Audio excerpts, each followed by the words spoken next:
Yes, Roma wines taste better because only Roma selects from the world's greatest wine reserves for your pleasure.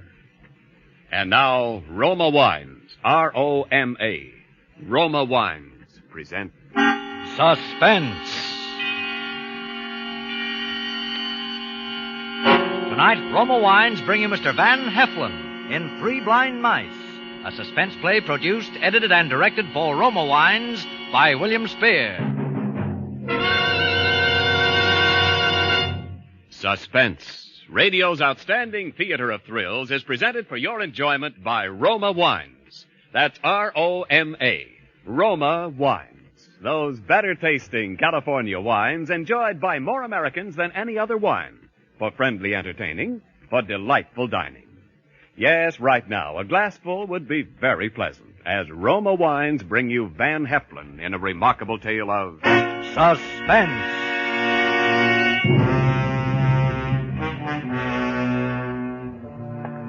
Lockwood, Bentley, and Walsh Publishing.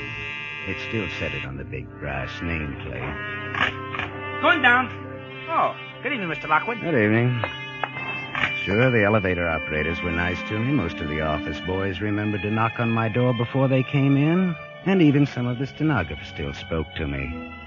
But everybody else above the rank of junior story reader knew it was just a question of time before that big brass nameplate in the lobby came down and another one went up in its place. Bentley and Walsh Publishing. No more Lockwood. If ever a man hated his partners, I did. Main floor, sir. I went out of the building and across the street to the Savoy for dinner. Even the head waiter must have heard the rumor. He gave me the dime-sized table over in the corner that's generally reserved for out-of-town ribbon clerks. That's all right, Bob. There'll be another day. I'd gotten to coffee and dessert when I saw Helen Conover. Well, that just about summed it up. There were two things that I wanted in this world: to get my hands back on that corporation and Helen Conover. Well, she saw me, and I waved to her, and she waved back and started over to my table. She was head of our promotion department. She was smart and ambitious, and she could have personally modeled for any pin-up art that you ever saw, but she was reserving anything along that line for my partner, Dick Walsh. Okay, sister, there'll be another day. Hello, Arthur. Dining alone? Yes, yeah, it's a habit, but I could break it under the right conditions. Oh, but you're all finished. That's all right. Sit down. Just a big book publisher, got nothing to do. Well, if it's not against office regulations to have dinner with the boss. Regulations? Well, they never bothered you now, did they? Now, Arthur, let's keep this clean. Does Madame wish to order? Yes, the steak dinner, please. No soup and no potatoes. Very good, madam. Working kind of late, aren't you? Not working.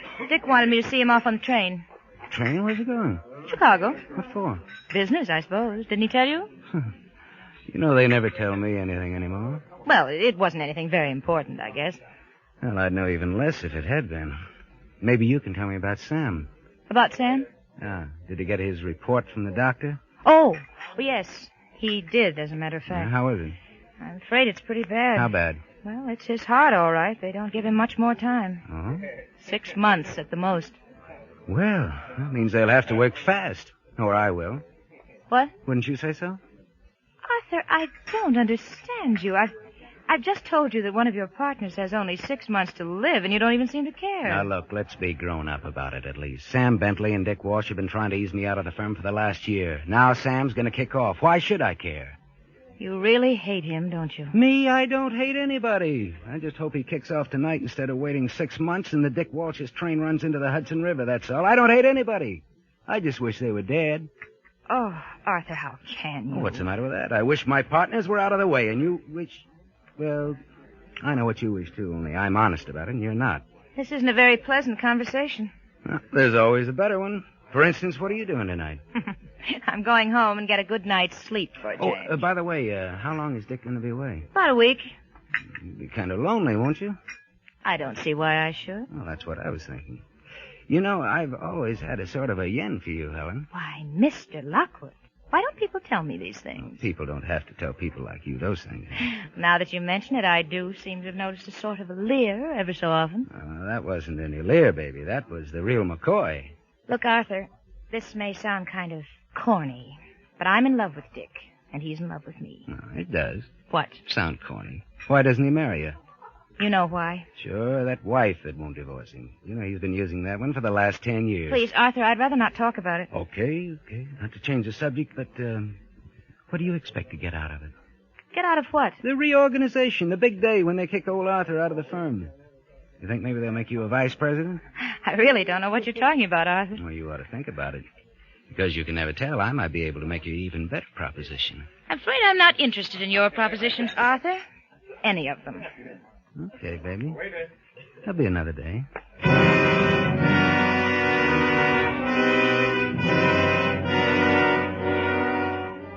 It was mostly bluff, and she knew it. But there was one thing that she didn't know. There was a chance that my smart partners had actually been holding out on me, and if they had, the way our incorporation papers were drawn, then I could really nail them.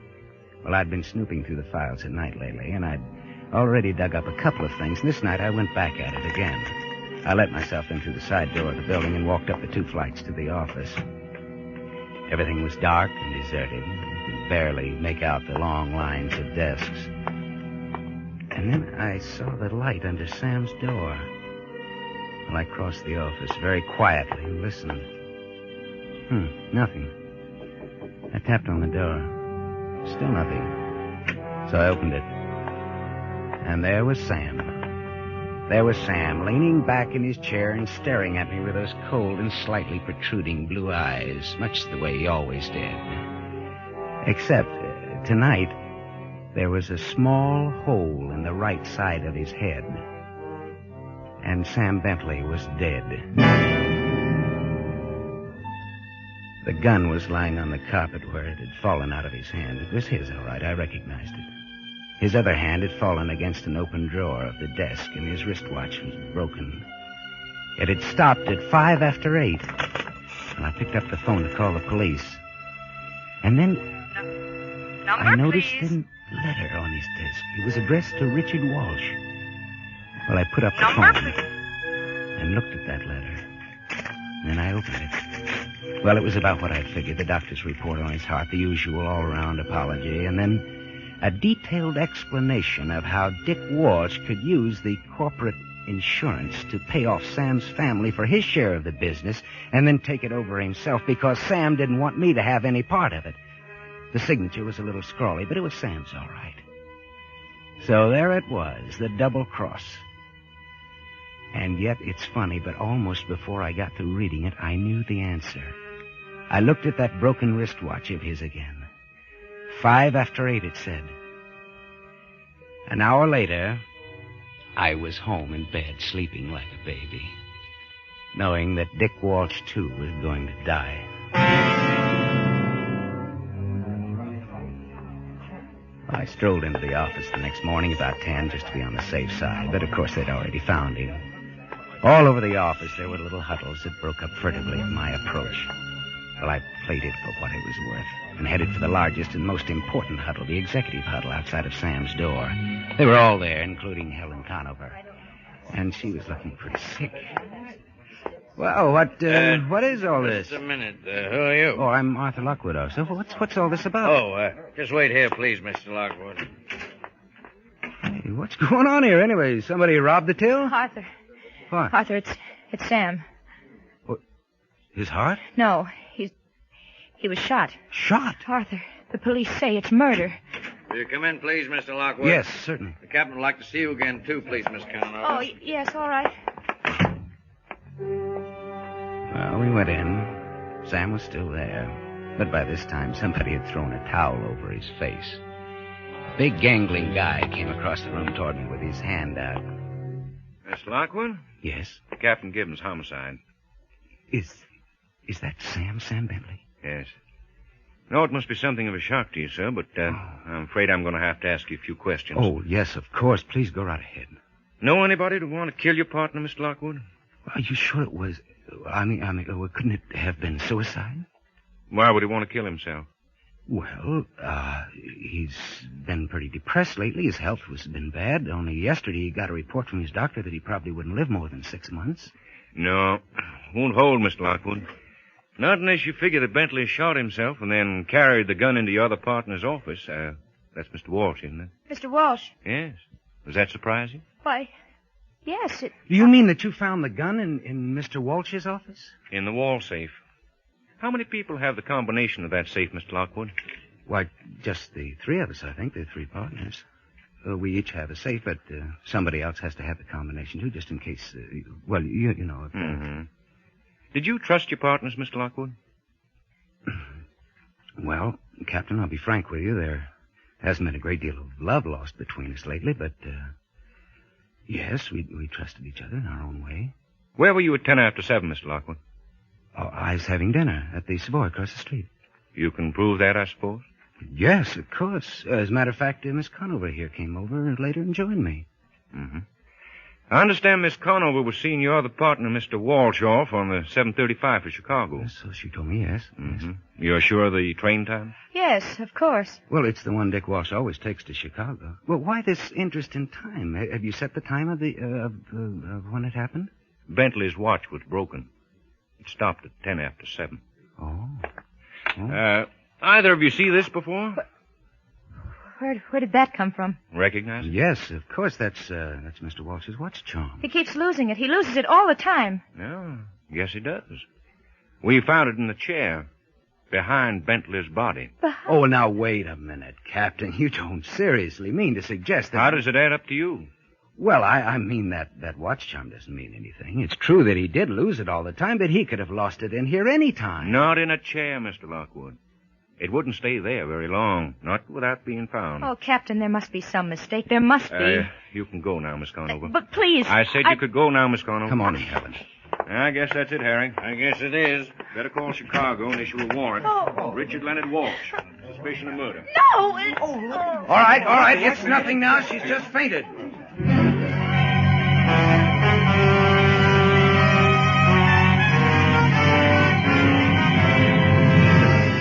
For Suspense, Roma Wines are bringing you Van Heflin in Three Blind Mice. Roma Wines' presentation tonight in radio's outstanding theater of thrills, Suspense.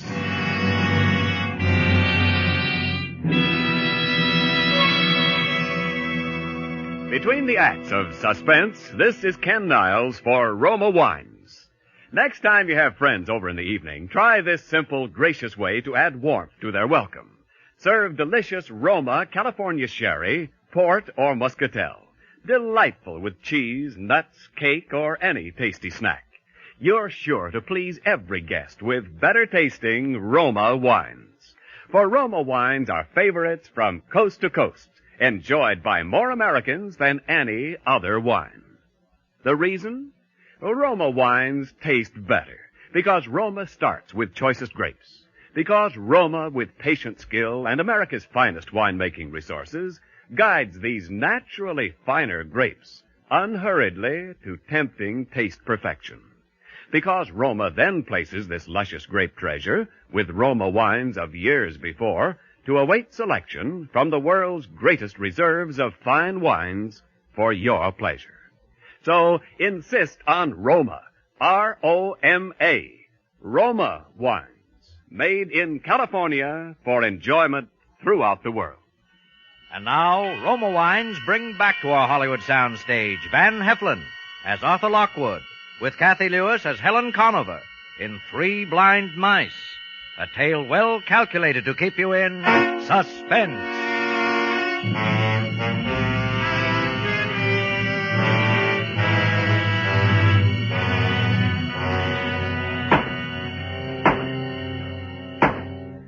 The defendant will rise and face the court. Does the defendant wish to make a statement before sentence is passed? If not, we will proceed. Richard Leonard Walsh, having been tried and found guilty of the murder of Samuel Bentley in the first degree, you are hereby remanded to the custody of the warden of the state penitentiary, where at such time as the state shall deem appropriate, you will be executed in the manner prescribed by law. It's a nice, May easy God have way of mercy. getting along in the publishing business, if you're lucky. One of your partners commits suicide. You rig the evidence to frame the other partner for his murder. Net result, a new firm, Arthur Lockwood, Incorporated. Arthur Lockwood being me. Of course, there were the usual appeals, and the thing dragged on, but that didn't worry me. I had other things to think about. And number one on that list was Helen Conover. But there, I'll admit, I was surprised because Dick knew that he'd been framed and must have suspected me, and Helen was supposed to be in love with Dick. Well, I played it very carefully. The paternal approach, the sorrowing friend, dinner and the theater and stuff like that. But never a word, never a wrong word or gesture. And then one night, about a week before Dick Walsh was scheduled to be executed, I just brought Helen home from a sedate little tour of some of our most upper-crust hot boxes, and we were at her apartment. It was a swell evening, Arthur. You've been awfully sweet to me. Well, it's the least I can do, Helen. No, you mustn't feel that way, Arthur. What way? That you sort of owe me something. Owe you something? Well, why should I? It's just that I know how you feel. I wonder if you do. Well, yes, I think so. You've been awfully brave about it, but I think I know. Arthur, once you said that something I said was corny. Remember? Yes, I remember. Well, it was. It wasn't even true. You weren't in love with him? Afraid I'm a pretty heartless little girl, Arthur. I'm afraid I love myself too much to be really in love with anybody. Well, that's not heartless. That's just honest. You know that he's to be executed next week, don't you? Yes. Then he's not much good to me now, is he? Even if he did want to marry me. Oh. Now you know I'm heartless and cold-blooded and cruel. I ought to, but I don't. No. I don't have to be that way. I can be other ways. What other ways? Like this. Helen.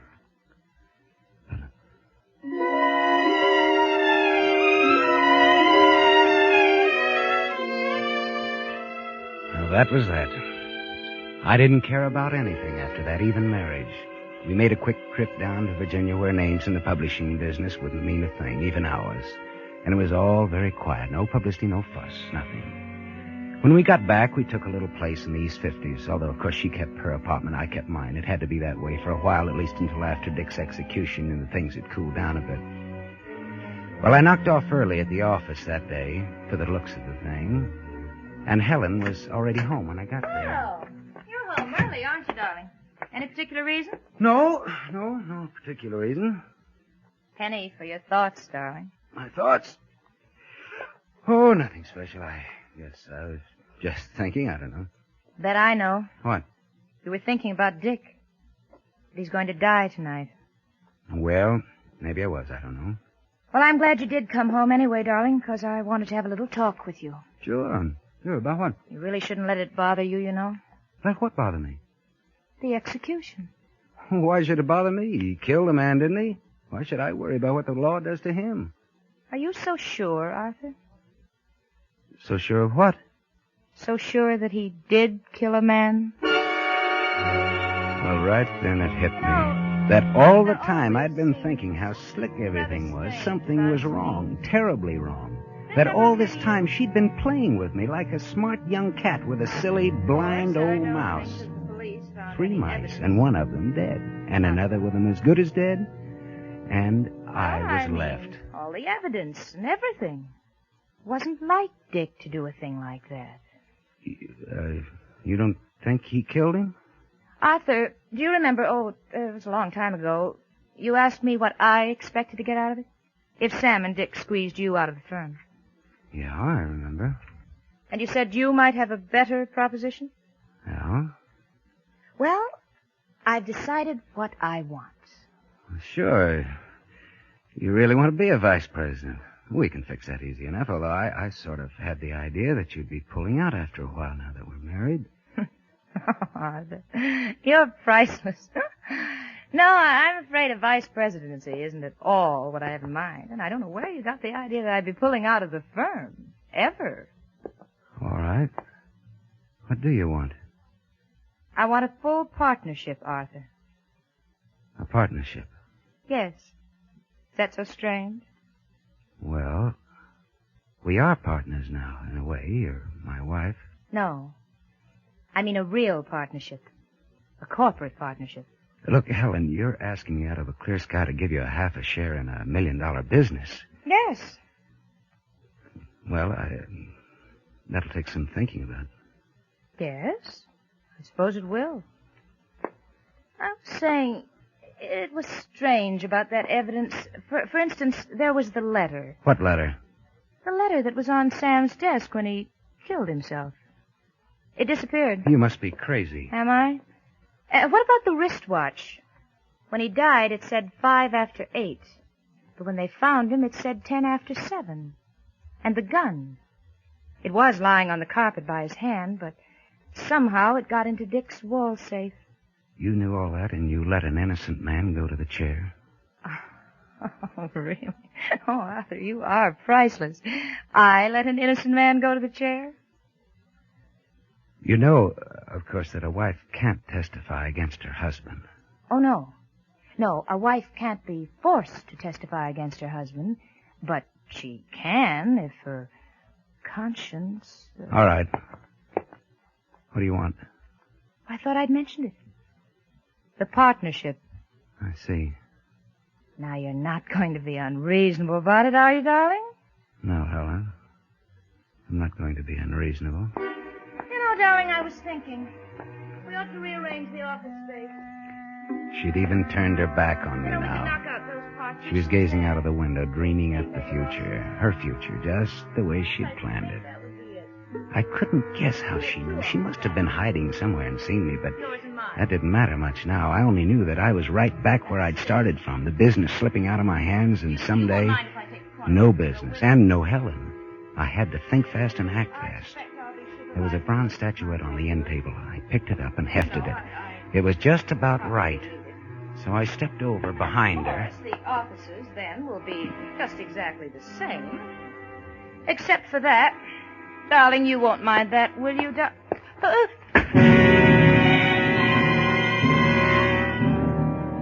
I hit her hard, but not too hard, because this was one suicide that was going to come off right. I carried her out to the kitchen and propped her up in a chair in front of the kitchen table. And then I went into the bathroom and got some towels. That wouldn't leave any marks. And I tied her hands and feet and gagged her, so that even if she did come to in a few minutes, it wouldn't matter. All I had to do was come back in a couple of hours and put the towels away and make everything look just as natural as I could. It was a risk, those 2 hours, and I knew it. The whole thing was a risk. But it was the best I could do. I looked at her once more before I left. She hadn't moved a muscle. And then I turned on the gas.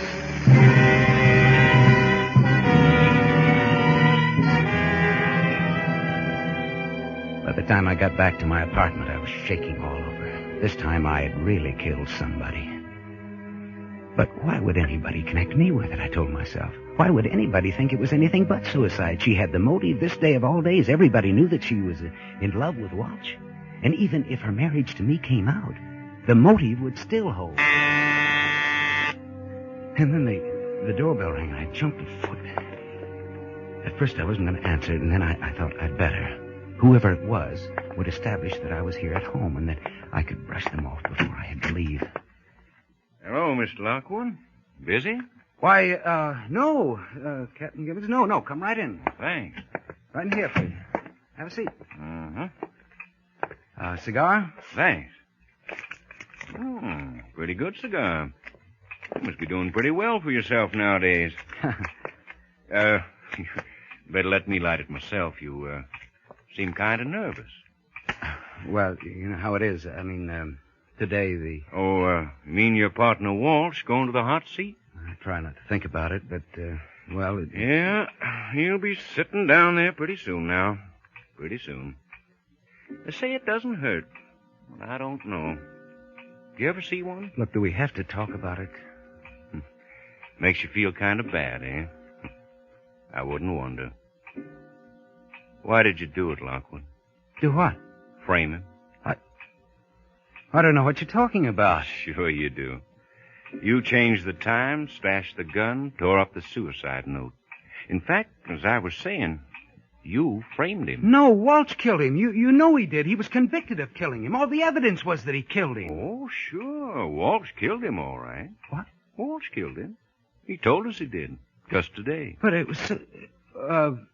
Say, look, what is this? Walsh killed him and framed it to look like suicide. Then you came along and pinned it back on Walsh where it belonged in the first place. He gave us a full confession just this afternoon. Then Then you... So, I don't know whether we ought to thank you for making it easy for us or try to pin a rap on you. But the DA's willing to let it go, so it's all right with me. He wants a statement, though. Oh, sure. Sure, anything you say. By the way, what about that dame? What? What dame? The one in your office that was supposed to be sweet on Walsh. We want her the worst way. You... Why? Accessory to murder. She was in it up to her ears. Yeah. So that was Walsh it. spilled the whole That's thing. how she'd known, and I'd taken think my he was life in my sore hand or for something. nothing. She was up there Good, dying kept her right out now. of I the was people. murdering her while Gibbons sat there, did, risking but my nothing life to they do do something was that the do law it. would have done for me.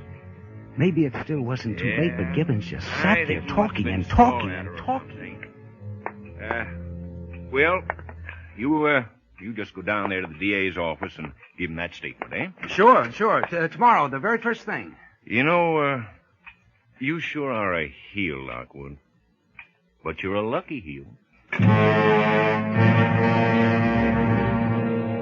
It was 10 blocks away. I didn't dare take a cab, and I didn't dare even run for fear that somebody would see me and remember in case it was too late.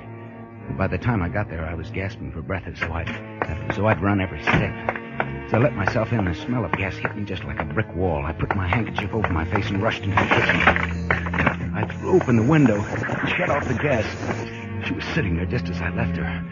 Well, I got her up on the table, and I dragged it over toward the window. I got the gag out of her mouth, and I began working her arms, artificial respiration. I knew that much. I worked over her by that window until the sweat was running down my face. But I couldn't tell. I couldn't tell yet.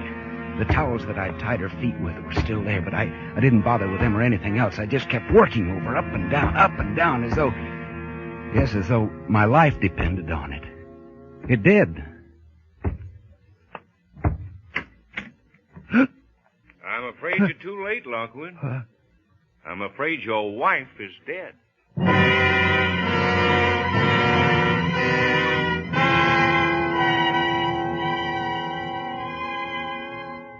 He was a smart cop, that Gibbons. He knew a lot. He says now he's pretty sure it doesn't hurt. The electric chair, I mean. Well, tonight I'm going to find out.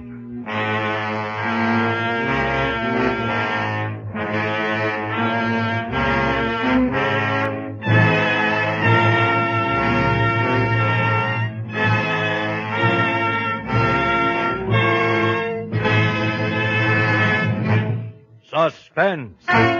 Presented by Roma Wines, R-O-M-A, Roma, America's favorite wine. Well, this is Ken Niles bringing back to our microphone the distinguished star of tonight's suspense play, Van Heflin. Van, you played the part of a publisher tonight. How about publishing a few tips on Roma wines? Well, with wine like Roma, Ken, all you need to do is publish the facts. Well, fact number one is that Roma, America's greatest vintner, has asked me to present you with this basket of Roma wines for your wonderful performance tonight. Well, that's a very good beginning, Ken. My thanks to you and to Roma. Fact number two, Van, is that your friends will enjoy the Roma California Sherry in your gift basket. For golden amber, fragrant Roma Sherry with tempting nut-like taste is the perfect first call to dinner. The ideal wine for entertaining any time. Right, Ken. But tell the people why Roma Sherry is so good. Give them the facts, my boy, the facts. All right, you are, Professor Heflin. Fact number three. Roma Sherry, like all Roma wines, begins with California's choicest grapes. Then Roma vintners, with America's finest winemaking resources, guide these select grapes unhurriedly to tempting taste perfection and place them with Roma wines of years before. Later, Roma selects from this vast taste treasure the world's greatest wine reserves for your pleasure. Ken, you're hired. Thank you, and good night. Van Heflin may currently be seen in Metro-Goldwyn-Mayer's Technicolor musical Till the Clouds Roll By with Van Johnson, Judy Garland, and Frank Sinatra. Tonight's suspense play was written by Kenneth Pettis and Robert Richards. Next Thursday, same time, you will hear Mr. Glenn Ford as star of Suspense. Produced and directed by William Spear for the Roma Wine Company of Fresno, California. This is CBS, the Columbia Broadcasting System.